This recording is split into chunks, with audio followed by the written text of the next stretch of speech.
Okay.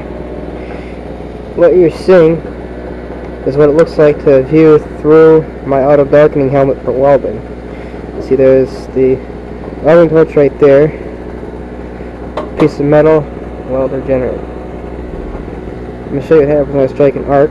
You'll see now, when I strike an arc, it'll darken up.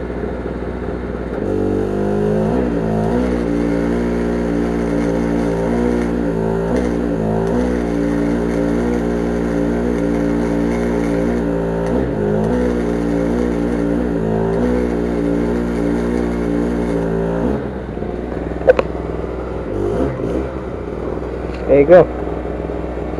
Darkens down pretty instantly, which is a good thing.